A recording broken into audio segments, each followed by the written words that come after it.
there's a shot of the man of the hour, that's for sure. Colchester, Cumberland, Musquodoboit Valley, Nova Scotia, former Conservative MP Bill Casey. He's now everybody's darling, of course, because he spit in Mr. Harper's eye. I remember those days myself. Lots of fun. Anyway, Bill is right now championing the cause of the Atlantic Accord, the Atlantic premiers who think that Mr. Flaherty and the Prime Minister have broken a very serious promise. Well, that's not all these guys have to atone for. Another very serious part of the Conservative agenda that we've seen tarnished irreparably, in our view, in the last little while, has been the environment. I mean, we get John Baird mouthing off a lot, but what actually has the government done in order to create and implement a green plan? Not a lot. And let's talk to one of my colleagues here, Mark. Of course, you know Mark.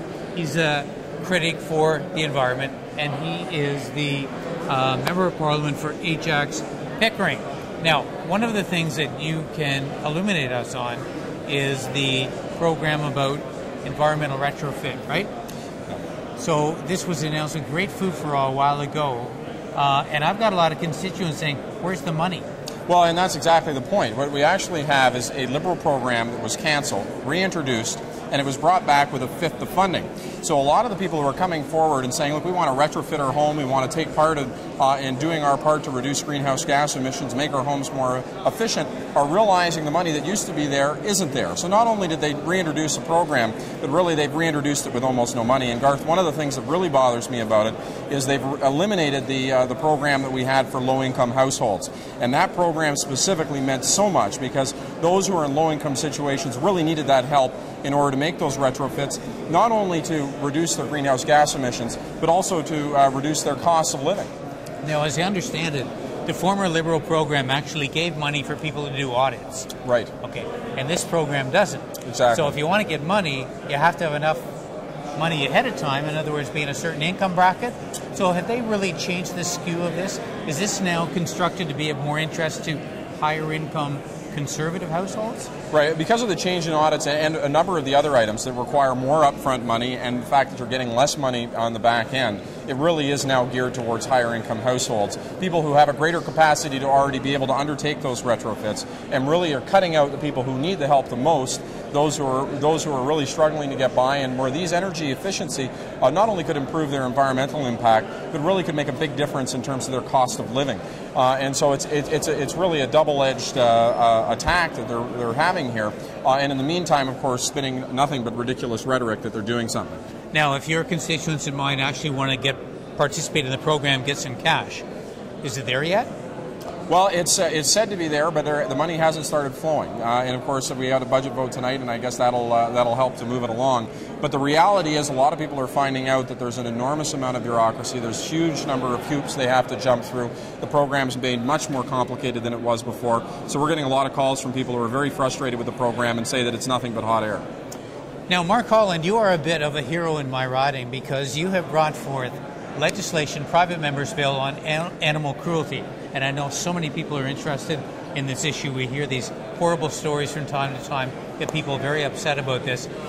But there's been a competing bill coming out of the Senate, right, which really didn't do the trick, and your bill goes much further. Can you explain and give our viewers a bit of a status of where we are right now? Right. Well, I mean, let's start with the fact that I think it should be a motherhood issue. I think that you know, your constituents and mine, this is an issue they care about very deeply, and Canadians more broadly as well. And they recognize that we have laws that are Victorian, that are antiquated, they haven't been changed in over 100 years. And the problem with the bill that's coming forward out of the Senate is it only deals with the length of sentence. And the problem with that is right now you have only 1/4% of complaints of animal abuse leading to convictions. 1/4%. So if you're dealing with the sentencing, you're only dealing with 1/4%. So the Senate bill only deals with that.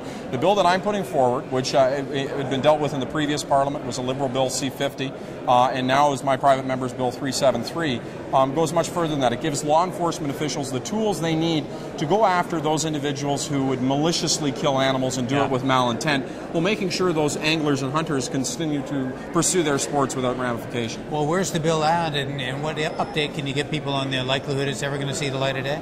Well, it depends on how long Parliament stays. We expect that my private member's bill will be coming sometime in the late fall, and I hope that we're here to debate it. It looks like we will be, and it's certainly my hope that there will be broad support within our party and within our caucus and other caucuses to move that bill forward and to put in place effective animal cruelty legislation. Now, what can people do who care about this issue, who care deeply for their animals and other animals? What can they do to support you or us or the process? How can they help move this along? Well, the first thing they can do is write the Justice Minister and say this, introduce this as a government bill today. There is no C373. C73. Remember that. C373. If they could tell the Justice Minister on C373 to introduce it now as a government bill. I don't need it to be my bill, Garth. I'm quite happy for it to go forward as a government bill.